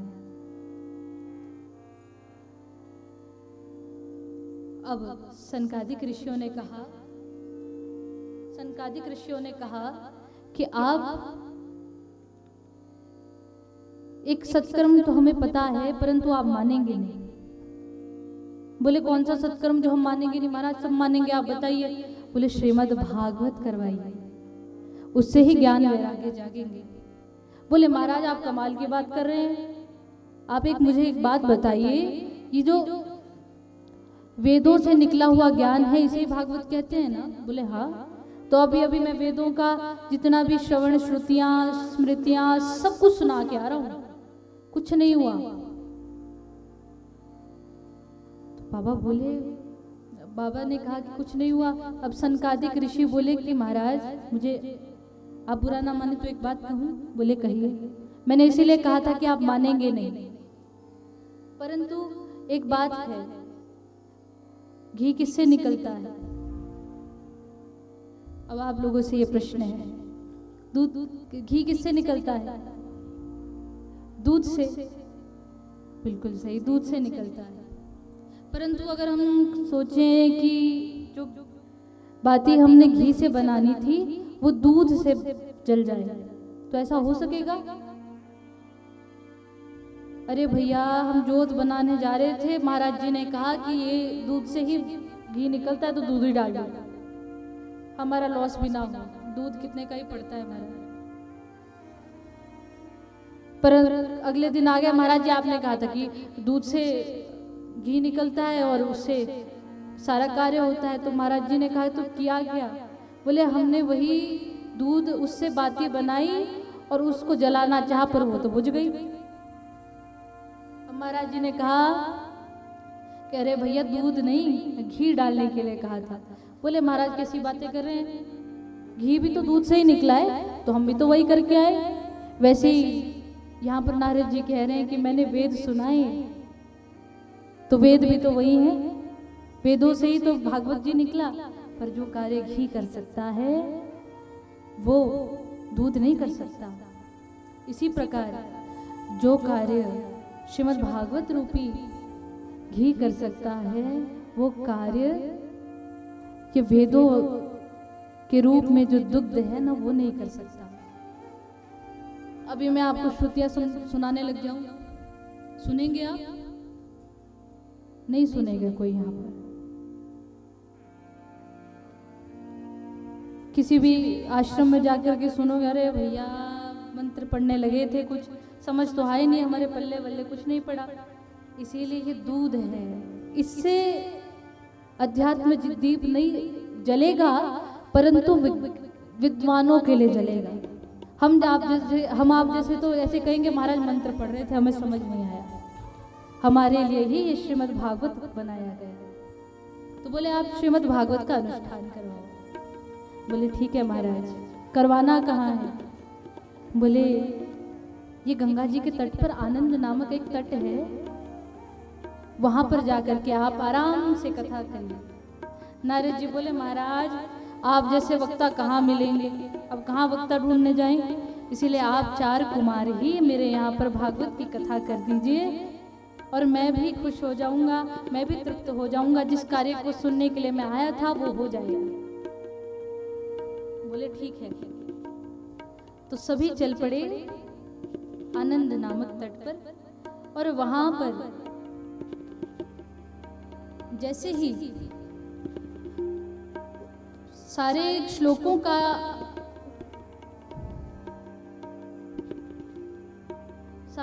का अर्थ करना प्रारंभ किया, वैसे ही वहां पर इतना भव्य दृश्य देखने को मिला। बोले क्या? बोले वहां पर भक्ति मैया आ गई। कैसे? अपने 2 पुत्रों को लेकर के। भक्ति सुतौ तौ तरुणौ गृहीत्वा प्रेमैकरूपा सहसा विरासी। भक्ति सुतौ तौ तरुणौ गृहीत्वा प्रेमैकरूपा सहसा विरासी श्रीकृष्ण गोविन्द हरे मुरारे नाथेति नामानि मुहुर्वदन्ति। तो बढ़िया भक्ति महारानी अपने दोनों पुत्रों के साथ ताता थैया करते हुए उस परांगण में पधार गई। बोल भक्ति महारानी की, बोल कृष्ण कन्हैया लाल की। सभी हैरान हो गए, ये देवी जी कहाँ से आ गई? अरे ये देवी जी को तो हम देखकर आए थे, अपने दो पुत्रों के साथ दुख में पड़ी हुई थी, कि देवी जी कहाँ से आ गई? बोले ये अभी अभी ये श्रीमद् भागवत रूपी इस ग्रंथ से प्रकट हुई हैं। तो हमारे भी यहाँ पर भक्ति महारानी अवश्य ही बधारेंगी। ये मेरी ठाकुर जी से निवेदन है कि अवश्य इस कथा में, इस भगीरथी में भक्ति मैया का भी आगमन हो। ज्यादा नहीं तो एक दो व्यक्ति तो भक्त बनकर जाएंगे। तो भक्ति मैया आई हैं। अब कहा पंडाल बहुत बड़ा है और लोगों की संख्या भी बहुत है, महाराज जी हम बैठे कहाँ? बोले सभी जो भक्त हैं ना यहाँ पर निरंतर वैष्णवा निवासानी, निरंतर जितने भी लोग यहाँ पर कथा श्रवण कर रहे हैं ना, उनके हृदय में जाकर के विराजमान हो जाइए। कोई ज्यादा काम नहीं करना। और भक्ति महारानी बोलती फिर वापस कब आऊंगी? बोले कभी वापस नहीं आना, निकलना ही नहीं उनके हृदय से। बोले अगर गंदगी हो गई तो फिर क्या होगा महाराज? बोले गंदगी हो गई फिर उसकी गारंटी मैं नहीं लेता। इसीलिए जब तक सफाई है, जब तक हृदय में भवरोग नहीं लगा, भवरोग माने इस संसार की बातें नहीं घूम रही हैं, तब तक आराम से बैठे रहिए, कोई चिंता नहीं। बोले ठीक है महाराज। और इसी प्रकार से भक्ति महारानी निरंतर समस्त वैष्णवों के हृदय में आज भी बैठी हुई हैं, परंतु बस साफ सफाई रखनी है महाराज, ये हम मांग रहे हैं आपसे। अच्छा महाराज, प्रश्न करना प्रारंभ किया। महाराज एक बात बताइए, ये जो श्रीमद् भागवत आप कर रहे हैं, इससे पापी तरे भी हैं कि आप यूं ही आ गए उठा करके अपना ग्रंथ? बोले तरे हैं, क्यों नहीं तरे? कितने पापी तारे हैं इस भागवत में, आप भी बताइए हमें। बोले अनेक अनेक, यहाँ तक कि जिसने अपने जीवन में कभी सत्कर्म नहीं किया, ऐसे ऐसे पापी भी तरे हैं। बोले आप कुछ कुछ हमें बताइए। चलिए एक प्रसंग सुना ही देते हैं। बोले तो ये बात है एक ब्राह्मण की, जिनका नाम था आत्मदेव। उनकी पत्नी थी धुंधली। अब महाराज धुंधली, बाबा कहते हैं कि धुंधली इधर आओ, तो धुंधली वापस जाती थी। बाबा कहें धुंधली खाना खाओ, तो धुंधली खाना छोड़ करके भाग जाती थी। बाबा कहें धुंधली आज हम घूमने जाएंगे, तो धुंधली का आज मूड खराब। तो जो भी बाबा कहते थे आत्मदेव, वो उसके विपरीत करती थी। परंतु फिर भी ऐसा कहा गया है कि उनके बीच प्रेम सर्वदा बना रहा। बोले ऐसे कैसे? महाराज आत्मदेव जो कहते थे उनका उल्टा करती थी, तो कैसे प्रेम बना रहा? बोले प्रेम ऐसे बना रहा कि आत्मदेव आत्म तत्व ज्ञानी थे। यदि धुंधली चली भी जाती थी तो आत्मदेव सोचते थे कुछ काम रहा हो। आत्मदेव ये नहीं कहते थे कि अरे देखो हमने बुलाया, कैसी सी स्त्री है वापस चली गई। आजकल किसी के पास जाएंगे, किसी भी व्यक्ति के पास जाएंगे, महाराज हमारी पत्नी तो विपरीत आचरण करती है, किसी के पास जाकर दुखड़ा सुनाने लग जाएंगे। और घर में लड़ाई हमेशा तीसरे के कारण बढ़ती है। आपस में लड़ाई भले ही बुझ जाए, पर तीसरा आकर कहता है, अरे आपके पति तो ऐसे कह रहे थे कि आपकी बनती नहीं। और लड़ाई घर में खटपट, अरे भाई तुम बाहर जाके क्या कहते हो? अरे हमने तो इतना ही कहा कि सुनती नहीं हो तुम हमारा, तो बाहर जाके बोलने की क्या आवश्यकता है? परंतु आत्मदेव जी जो बात होती थी मन में दबा लेते थे। कोई बात नहीं, हमारी प्रेयसी है, हमारी पत्नी है, कह रही होंगी, कुछ सोच के ही कह रही होंगी। बस एक दुख था कि पुत्र नहीं था, संतान नहीं थी। अच्छा, पुत्र का भी कुछ नहीं, संतान होनी चाहिए बस। तो बाबा के पास गए एक बार, आत्महत्या की भावना से गए थे, परंतु बाबा जी मिल गए, एक संत मिल गए। तो उन संत महात्मा के पास जाकर के कहने लगे, बाबा हमें कोई संतान नहीं होनी। बाबा ने कहा, हमने सब देख लिया, तुम्हें कोई संतान नहीं होने वाली, तुम्हारे पिछले जन्म के कर्म ऐसे थे, अब कोई फायदा ही नहीं है। बोले बाबा ऐसा ना करो, कुछ तो करो जो मेरे संतान हो जाए। बोले ये प्रारब्ध है तुम्हारे, अगर इससे विपरीत जाओगे तो कुछ ना कुछ कष्ट अवश्य होगा।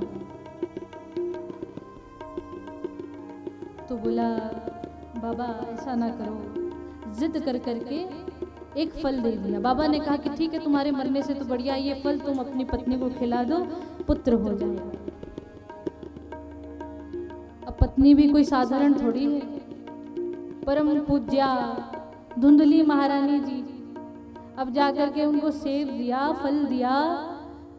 तो अब धुंधली महारानी जी ने सोचा, अरे भाई हमारे गर्भ आ गया और हमारे गांव में मान लो किसी ने डाका डाल दिया, बताओ हम कैसे भाग पाएंगे?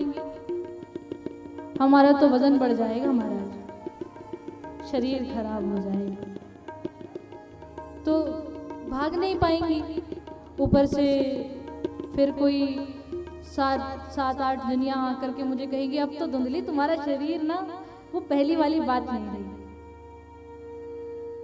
तो अनेक विचार करने लगी, तर्क करने लगी, पर वो एक कुतर्क है।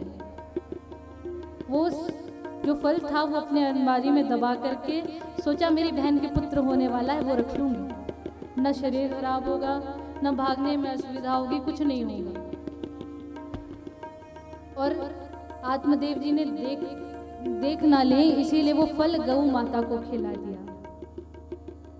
और स्वयं अपनी बहन का पुत्र ले आई। अब इधर गौ माता के भी पुत्र हुआ और उनका नाम हुआ गोकर्ण जी महाराज। शरीर मानव का था, कर्ण गौ माता के थे, इसे उनका नाम पड़ा गोकर्ण जी महाराज। बोल गोकर्ण जी महाराज की। इतने तत्व ज्ञाता हुए, बचपन से लगन लग गई ठाकुर जी के चरणों में। एक कृष्ण नाम का जो ग्रह है ना, जिसके सिर पर बैठ जाता है, उसको संसार से कुछ नहीं लेना देना। अब दूसरा क्या सोच रहा है, कोई लेना देना नहीं। मेरे ठाकुर जी क्या सोच रहे हैं, ये लेना देना है। सब त्याग दिया और एकांत में जाकर के अनेक ग्रंथों का अध्ययन करने लगे। अध्ययन कर करके इतने तत्व ज्ञाता हो गए। इधर धुंधली का पुत्र हुआ धुंधकारी। धुंधली ने कहा कि जो मेरा पुत्र है ना, उसका नाम मेरे ही नाम से पढ़ना चाहिए। बोले ठीक है, आप रख लीजिए। बोले इसका नाम रखूंगी मैं धुंधकारी। बोले ठीक है, रखिए। अब बाबा मन ही मन सोच रहे हैं आत्मदेव जी कि भले ये नाम अपने जैसा रखे, पर चरित्र इसके जैसे ना हो। परंतु जो सोचा था वही हुआ, क्योंकि संतों के वचनों के विपरीत आचरण करा। संतों के वचनों के विपरीत कभी आचरण मत करिए। जो कहे जी महाराज, क्योंकि अभी समझ नहीं आ रहा है, बाद में अवश्य आएगा। हमें एक बात बड़ी याद आती है। हम जब इस ठाकुर जी के नामों में लगे, जब हमारे मन में आया कि हमें कथा सीखनी है, तो सबसे पहले हम एक महाराज जी हैं, अब तो उनका वैकुंठवास हो गया, हम उनके पास गए। महाराज जी कथा सिखाई। तो ये बड़े दार्शनिक होते हैं, देखते हैं क्या होता है क्या। तो महाराज जी ने कहा, बेटा देखो, सबसे पहले तो पात्र बनना पड़ेगा, पात्र में फिर रस आएगा और तब आराम से कथा करना कहना। तो हम एक बार गए, 2 बार गए। महाराज जब कहे जाए तो यही बात कहें, आपको पात्र बनना पड़ेगा। एक बार क्रोध में आकर के हम बोले, महाराज जी ज्यादा ही कहते हैं, क्या पात्र बनना होगा? अरे हमें कथा सीखनी है, हमारी आयु बीत जाएगी। और हम रहे होंगे उस समय 12-13 वर्ष के, तो बालक क्या ही कहेगा। अरे उनको पता नहीं चलता, वो बुढ़े हो गए, अब हमें कहीं और ले जाइए। और जैसे धीरे धीरे अनुसरण किया, दूसरे संत के पास गए तो धीरे धीरे उन्होंने अनुसरण करना सिखाया। तो हम एक बार उनकी कथा में चले गए, उन्हीं महाराष्ट्र के। तो उस समय हम रहे होंगे 14 वर्ष के, 2 साल बीत गए थे, अब पात्रता आना प्रारंभ हुई। तो हम कथा में सुनते सुनते फिर अंत तो गतवा, फिर उन्होंने साथ में बिठाया तो कहा कि अब बताओ पात्र बने कि नहीं। हमने कहा, महाराज जी पात्र तो बने, पर आप अपनी वाणी पहले सुधारिए। आप 12-13 वर्ष के बालक को क्या कह रहे कि पात्र बनिए? इसलिए संतों की वाणी थोड़ी विचित्र होती है। बाबा बोले, वो संत कहते हैं कि बेटा थोड़ा वचनों में त्रुटि रही होगी, परंतु जो मेरे वचन रहे वो आपके लिए हितकारी तो रहे ना। हमने कहा, महाराज श्री हितकारी, आपने तो हमें हमारे जीवन की गुरु मंत्र दे दिया, और आज तक हमें लगता है कि हम वही पात्र हैं, और वही पात्र बढ़ता जाता है तो उसमें रस भी उतना ही समाहित होता है। तो हमने कहा, महाराज श्री अब आप कृपा करिए, आप आदेश दीजिए क्या करना है। फिर धीरे धीरे वही मार्ग बताते रहे, और आज हम आप सभी के सामने एक वक्ता बन करके तैयार है। ये संतों की ही कृपा है, ये किसी की कृपा अन्यत्र नहीं हो सकती है। इसीलिए संतों की वाणी समझना बड़ा मुश्किल है, परंतु जो समझ गया सो समझ गए। तो बोला, बाबा आपने मेरी बात सुनी नहीं। अब धुंधकारी प्रख्यात तो हुआ, पर कुख्यात हुआ है। प्रख्यात माने जो बड़ा अच्छा, जिसका नाम हो वो प्रख्यात, और जो अपनी बुराई की वजह से अपनी चर्चा में है वो कुख्यात। अरे महाराज क्या छोड़ा, चोरी की, चकारी की, जितने भी पाप है सब कर डाले। तो बोले क्या नहीं किया? बोले सत्कर्म कभी नहीं किया। मजाल हो कभी सत्संग कर लिया हो, कभी एक बार राम नाम ले लिया हो, कभी नहीं लिया। बोले ठीक है। और गौकर्ण जी हमारे तत्व ज्ञाता। एक बार पिता परेशान होकर के आत्मदेव जी धुंधकारी से परेशान, प्रताड़ित करता था, पिता को मारता था, माता को मारता था।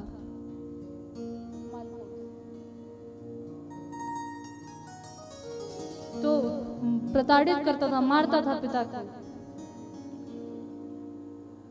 पिताजी को गौकर्ण जी ने कहा, पिताजी जंगल में चले जाइए और वहां जाके आराम से, कुछ नहीं करना, बस दशम स्कंद का पाठ करते रहिए। ठाकुर जी का जन्म दशम स्कंद में होता है, वो करिए बस, और कुछ नहीं। बोले ठीक है। और वही आत्मदेव जी ने किया। समय भी कम है तो हम आपको कथा बड़े विस्तार से नहीं, समास विधि से, समास माने एकदम सूक्ष्म तरीके से। तो अब आत्मदेव जी चले गए। उसके बाद धुंधकारी ने माता को भी प्रताड़ित करना प्रारंभ किया। माता को भी प्रताड़ित करते करते माता भी एक दिन भगवान के परम धाम प्राप्त हो गई। और अब घर में रहा धुंधकारी और गौकर्ण जी। धुंधकारी ने बोला, गौकर्ण तुम कहीं जाया भी करो, तीर्थ यात्रा करके आया करो, कहाँ घर में पड़े रहते हो। धुंधकारी जी चल दिए तीर्थ यात्रा के लिए। घर में कौन? धुंधकारी। धुंधकारी 4 स्त्रियों को ले आया, एक से मन नहीं भरा, अरे हमें तो चारों ही प्रिय है, तो 4 स्त्रियों को ले आया। आजकल की विडंबना ये है, जो प्रेम होता नहीं उसे हम प्रेम समझ लेते हैं, जो सुंदर होता नहीं उसे सुंदर समझ लेते हैं। ये जो संसार है ये सुंदर नहीं है, ये हमारी कल्पना है, और हमारी कल्पना खूब रंग भर देती है। कोई स्त्री या कोई पुरुष सुंदर नहीं होता, परंतु ये कल्पना ऐसी है कि जहां अंधकार भी नहीं है वहां पर भी प्रकाश मान लेती है, और जहां पर राख भी नहीं है वहां पर सोना बना देती है, मिट्टी को सोना बना दिया। ये हमारी कल्पना है, मृग तृष्णा, ये सब हमारी कल्पनाएं हैं। और किसी को सुंदर मानना ये भी हमारी कल्पना है। अरे वो तो बहुत सुंदरी है, अस्तित्व में वो सुंदर नहीं है, वो हमारे नेत्रों का दोष है। अरे प्रेम तो वैसा होता है कि आप जैसे मर्जी हैं, जैसे भी हैं, परंतु हमें सुंदर लगते हैं हमेशा। सुंदरता न लिबास में है, जरा ध्यान से सुनिएगा, सुंदरता न लिबास में है, सुंदरता न लिबास में है न सूरत में है। ये आंखें जिसे चाहे उसे सुंदर कर दे। ऐसा नहीं है कि कोई सुंदर है, नेत्र जिससे प्रेम करेंगे उसे सुंदर बना ही देंगे, और वो प्रेम है। जिसको देख करके आकर्षण हुआ वो प्रेम नहीं है। तो वो 4 वेश्याओं को ला करके, 4 स्त्रियों को ला करके रख दिया, महाराज हम तो प्रेम करते हैं, खूब सुंदर है। और उन चारों ने ही एक बार खटिया से बांध करके जला दिया, हो गया प्रेम। बहुत सुंदर प्रेम है। और खटिया से बांध करके जला दिया। अब इतना सा कहने लायक भी नहीं बचे कि अरे ये प्रेम नहीं है, क्योंकि बांध के जला ही दिया। अब भले ही कोई जलाती ना हो बांध करके, या जलाता ना हो, परंतु वो अपने वियोग की पीड़ा में इतना जला देता है कि जो मनुष्य है वो मर ही जाता है, जल ही जाता है। ये पीड़ा है, क्योंकि सामने वाला तो प्रेम कर रहा है, वो भले ही ना कर रहे हैं। सांसारिक प्रेम हमने खूब देखा है। अरे महाराज छोड़कर चले गए, अब नहीं रह सकते। हमने कहा क्या एक ही था जीवन में, एक ही मनुष्य था? बोले एक ही था महाराज, अब कोई नहीं है। तो यही विडंबना है। त्रास तो हो रहे हैं, जल रहे हैं योग वियोग की अग्नि में। चित्र देखते हैं उनके महाराज, अब साथ में नहीं रहे, कोई बात नहीं, चित्र तो देखें, इससे कुछ नहीं होगा। तो ऐसा प्रेम क्या करना, अब जला दिया पर गति थोड़ी ना हो पाई, भटकता रहा। अंत तो गत्वा जब भैया वापिस आए गौकर्ण जी, तो प्रेत बनकर उनको डराने लगा। जब वो डरे, बोले भैया तुम कौन हो? बोले आपका ही भैया हूं, परंतु आपकी बात नहीं मानी भैया, मुझसे खूब बड़ी गलती हो गई। अब आप मार्ग बताइए कैसे कुछ हो सकेगा। तो सूर्य भगवान से पूछा। सूर्य भगवान ने कहा कि जाकर के सत्कर्म करो, भागवत करो। तो वैसे ही गोकर्ण जी ने किया, भागवत किया। और भागवत के बाद पार्षद गोकर्ण जी को धुंधकारी को लेने आए। धुंधकारी भगवान की परम गति को प्राप्त हुआ। गोकर्ण जी बोले, अरे भैया रुको, तुम चमचम कपड़े पहन करके बस एक को ही ले गए, हमने कथा सबको सुनाई थी। बोले ध्यान से केवल एक ही ने सुनी, तो हम एक को ही लेने आए। गोकर्ण जी बोलते, भैया ठीक है, परंतु एक संदेश और दे रहे हैं भगवान। गोकर्ण जी आपको स्वयं लेने आएंगे, भगवान ने कहा है मुझे। बोले ठीक है। अब गोकर्ण जी ने कहा कि आप सब चिंता मत करिए, मैं आपको भी ऐसी कथा सुनाऊंगा, आप भी ध्यान से सुनिए और फिर आप भी परम गति को प्राप्त हो जाइए भगवान की। तो ऐसा ही हुआ। अगली बार कथा कही, परम गति को सभी प्राप्त हुए। अनेक अनेक विमान प्रकट हुए, भगवान स्वयं गोकर्ण जी को बैठा करके ले गए हैं। और ये महिमा है भागवत की। इतने पति पापी को ये भागवत तार देता है, तो ऐसा भागवत क्यों ना सुने। आज आपको मैंने प्रैक्टिकल कई बता दिया। गोकर्ण जी, भक्ति महारानी कितने प्रैक्टिकल बताए, और आजकल सभी प्रैक्टिकल है। बताइए कौन प्रैक्टिकल नहीं है। महाराज 7 दिन हम अपना माथा लगाए, क्यों लगाए आपके यहाँ पर? बोले ये महिमा है इसीलिए लगाई। तो प्रैक्टिकल लोगों को प्रैक्टिकल ही बातें। आजकल कोई अपना बड़ा ब्रांड भी खोलता है ना, तो भी पहले दिखाता है प्रैक्टिकली कि देखो हमारा, अच्छा माताएं हैं तो पाउडर की बात लेते हैं। अच्छा हमारा वॉशिंग पाउडर इतना अच्छा है महाराज, प्रैक्टिकल बता रहे हैं घिस घिस कर। बोले इतना अच्छा है, ठीक है, तब जाकर खरीदते हैं ना। आज भी हमने आपको महात्म्य सुनाया, और समय ज्यादा होता तो अच्छे से सुनाते, अभी समास विधि से सुनाया है। गूढ़ ज्ञान की बातें आज ज्यादा रही, आज भाव की बातें नहीं है। आज समझाना ज्यादा था, भाव कम था। कल आपको भाव भी सुनाएंगे, एक एक कथा में क्या क्या भाव रहे वो भी सुनाएंगे, और तत्व की बातें भी थोड़ी ही बताएंगे, क्योंकि तत्व की बातें मैंने आज भी देख लिया, थोड़ा सा माहौल बन नहीं पाया, तो कल तत्व की बातें कम ही रही। बोलो राधे राधे।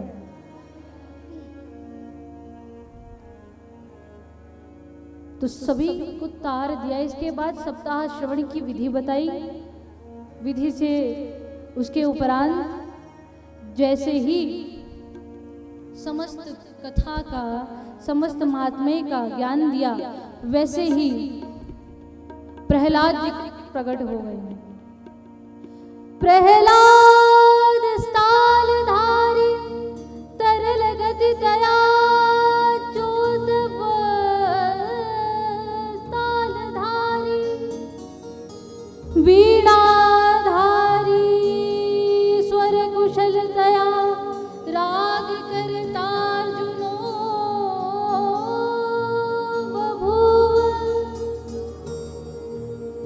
इंद्रो वादी मृदंगम जय जय सुकुमारा कीर्तने ते कुमारा यत्राग्रे भावभक्ता सरसरचनया व्यासपुत्रो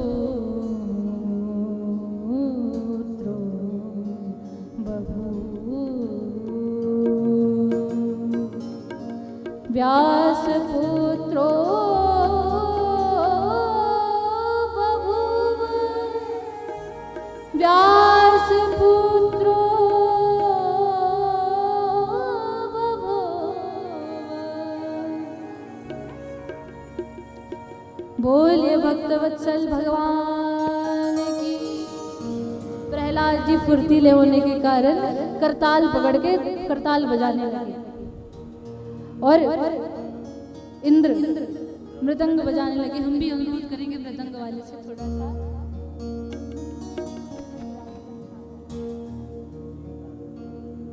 तो मृदंग बजाने लगे और अर्जुन आलाप भरने लगे, रागों का आलाप, दिव्य आलाप। वो आलाप सुनकर के मानो जितने भी देवतागण, जितने भी समस्त भक्तजन सब एकाग्रचित होकर के उसी में ध्यान समाहित करने लगे। आइए और दिव्य संकीर्तन करने लगे। हम आप भी आज संकीर्तन करके कल पुनः इस सप्ताह ज्ञान रखे गए सत्र में, द्वितीय सत्र में पधारेंगे।